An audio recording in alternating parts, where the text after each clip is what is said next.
Assalamu alaikum. Bonjour à tous et bienvenue dans le 78e mini-cours d'arabe littéraire de cette série consacrée à l'étude des dialogues du manuel d'expression de la méthode de Médine. Aujourd'hui, nous poursuivons notre étude du premier dialogue de la troisième leçon qui met en scène une discussion entre deux étudiants de l'université de Médine, Mahmoud et Khaled.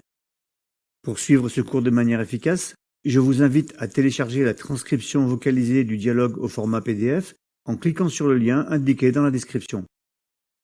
Dans la suite de ce dialogue, Mahmoud fait une remarque à Khaled après que celui-ci l'ait informé qu'il accomplissait la prière dans sa chambre. المسجد قريب وصلاة الجماعة أفضل. ما فضل صلاة الجماعة؟ Le commentaire de Mahmoud est ici composé de deux phrases qui contiennent un total de 6 mots, dont 2 seulement sont nouveaux dans cette série de dialogues. Qarib, qui correspond à l'adjectif proche, Afdal, qui est un adjectif comparatif que l'on peut traduire en français par meilleur, préférable ou supérieur en fonction du contexte. Les autres mots de cette réplique ont déjà été étudiés dans le cours numéro 74.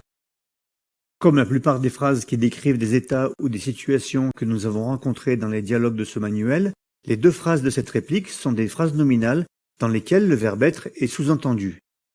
La phrase « Al-Masjidu Qarib » signifie donc « la mosquée est proche » et le sens de « Salatul Jama'ati Afdal » peut être traduit en français par « la prière en groupe est préférable ». Observons maintenant la réponse de Khalid qui demande des explications à Mahmoud et qui est composée de 4 termes, dont 3 que nous avons déjà étudiés. Le seul mot nouveau de cette réplique est donc le nom « Fadl » qui possède plusieurs sens en langue arabe, mais qui dans le contexte de ce dialogue correspond en français à la valeur, la qualité ou le mérite d'une chose ou d'une personne. Comme nous l'avons observé précédemment, le pronom interrogatif « ma » correspond généralement à « que » ou « quoi » en français, mais peut aussi avoir le sens de « quel » comme dans les phrases suivantes que nous avons rencontrées dans la première leçon. Ma smuka, quel est ton nom? Ma luratuka, quelle est ta langue? Ma asimatu baladik, quelle est la capitale de ton pays? Le sens global de la question de Khalid est donc Ma fadlu salatil jama'a, quelle est la valeur de la prière en groupe? Avant de terminer, intéressons-nous aux mots fadl et afdal qui sont employés par Mahmoud et Khalid dans cet échange. Ces 2 mots se ressemblent beaucoup car ils sont construits à partir de la même racine qui est constituée des lettres fa, dad et lam. Ils appartiennent donc tous les 2 au même registre de vocabulaire puisque le nom fadl signifie valeur ou qualité et le nom afdal signifie meilleur ou préférable, c'est-à-dire qu'il a plus de valeur ou plus de qualité. Le nom afdal est donc un adjectif comparatif qu'on appelle en arabe ismut tafdil. En arabe littéraire, les adjectifs comparatifs sont tous construits sur le même modèle, c'est-à-dire qu'ils commencent tous par la lettre hamza associée à la voyelle fatha, suivie de la première lettre de la racine associée au signe soukoun, de la deuxième lettre de la racine associée à la voyelle fatha et la troisième lettre dont la voyelle est variable en fonction de la déclinaison. Si on applique cette construction à la racine composée des lettres fa, dad et lam, on obtient bien le nom afdal qui signifie donc meilleur dans le sens d'avoir plus de valeur. Revenons maintenant sur les 2 répliques que nous venons d'étudier et examinons de plus près les questions de grammaire qui les concernent. المسجد قريب وصلاة الجماعة أفضل. ما فضل صلاة الجماعة؟ Ces 2 répliques de Mahmoud et Khalid sont composées de 3 phrases distinctes qui sont toutes des phrases nominales. En effet, chacune de ces phrases est construite à partir d'un nom, al-mubtada, qui est le sujet de la phrase nominale, et d'une information, al-khabar, qui donne son sens à la phrase. Comme ces phrases ont pour but de décrire ou d'interroger sur un état ou une situation, elles n'ont pas besoin d'utiliser le verbe être qui est sous-entendu en arabe littéraire. Al-masjidu qarib, la mosquée est proche. Salatul jama'ati afdal, la prière en groupe est préférable. Lorsqu'il s'agit d'une question, comme dans la réplique de Khaled, c'est le même principe, à la différence qu'on s'interroge à propos d'un nom, al-mubtada, au sujet duquel on cherche à obtenir une information, al-khabar. Ma fadlu salati al-jama'a. Quelle est la valeur de la prière en groupe? Voyons maintenant comment cela s'applique aux phrases contenues dans les répliques de Mahmoud et Khalid. Al-masjidu qarib. La mosquée est proche. Pour identifier la fonction de mubtada, il faut se demander au sujet de quoi souhaite-t-on s'exprimer et apporter une information. Dans cette phrase, c'est donc le nom al-masjid qui remplit ce rôle, puisque Mahmoud souhaite ici informer Khalid au sujet de la mosquée.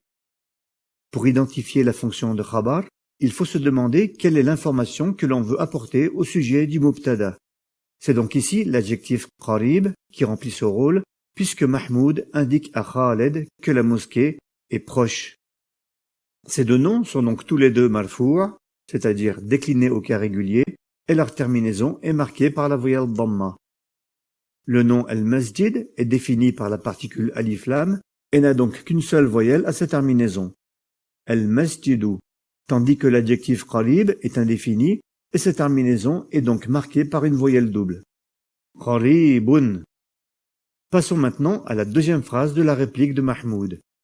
Salatul jama'ati afdal. La prière en groupe est préférable. Dans cette phrase, c'est le nom salatu, la prière, qui remplit la fonction de mubtada, puisque c'est à son sujet que Mahmoud souhaite s'exprimer, et l'adjectif comparatif afdalu occupe celle de khabar, puisque Mahmoud informe ici Khalid que la prière en groupe est préférable ou meilleure que celle accomplie dans sa chambre. Ces deux noms sont donc tous les deux marfoua, déclinés au cas régulier, et leur terminaison est marquée par la voyelle dhamma. Salatul jama'ati afdalu. Dans cette phrase, le nom salatu est également mudaf, annexé au nom al-jama'a, pour indiquer qu'il s'agit de la prière du groupe ou en groupe. Il ne peut donc ni débuter par la particule alif lam, ni terminer par une voyelle double. Le nom al-jama'a remplit donc ici la fonction de mudafun ilayhi, annexant. Il est donc décliné au cas indirect, majrour, et sa terminaison est marquée par la voyelle kasra. Salatul jama'ati afdal. Notons au passage que les adjectifs comparatifs, comme ici afdalu, ne prennent pas de voyelle double à leur terminaison. On ne dira donc pas afdalun, mais bien afdalu, même si cet adjectif est indéfini. Terminons par la question de Khalid. Ma fadlu salatil jama'a. Quelle est la valeur de la prière en groupe? Comme il s'agit d'une question, il faut ici se demander au sujet de quoi Khalid souhaite obtenir une information pour connaître al-mubtada, le sujet de la phrase nominale. Après que Mahmoud l'ait informé que la prière en groupe était meilleure ou préférable à la prière dans sa chambre, Khalid cherche à en savoir plus sur la valeur ou le mérite de la prière en groupe. C'est donc le nom fadlu qui occupe dans cette question la fonction de mubtada. Ce nom fadlu est également annexé, mudaf, au nom salati, pour indiquer qu'il s'agit de la valeur de la prière. Et le nom salati est à son tour annexé au nom al-jama'a, pour indiquer qu'il s'agit de la prière en groupe. Les noms salati et al-jama'a sont donc tous les deux annexants, mudafun ilayhi. Le nom salati est annexant du nom fadlu, et le nom al-jama'a est annexant du nom salati. Ils sont donc tous les deux majrour et marqués par la voyelle kasra à leur terminaison. Fadlu salatil jama'ati, la valeur de la prière en groupe. Il ne nous reste plus qu'à trouver l'information al-khabar. Cette fonction est ici représentée par le pronom interrogatif ma, car Khalid souhaite dans cette question savoir quelle est la valeur de la prière en groupe. Le pronom interrogatif ma occupe donc la fonction de khabar, qui implique le cas de déclinaison régulier, mais comme les pronoms interrogatifs sont invariables en arabe littéraire, sa terminaison n'est pas affectée par la déclinaison. Voilà pour aujourd'hui, ce 79e mini-cours d'arabe est maintenant terminé. Si vous n'avez pas compris un point en particulier dans cette explication, n'hésitez pas à me l'indiquer dans les commentaires. Si vous souhaitez recevoir les prochains cours ou consulter les cours déjà publiés, ainsi que l'ensemble de mes supports d'apprentissage de l'arabe littéraire, je vous invite à vous inscrire gratuitement au club privé arabe réussite en cliquant sur le lien indiqué dans la description. Pour être averti de la parution de mes nouvelles vidéos, abonnez-vous à ma chaine. Wassalamu alaikum.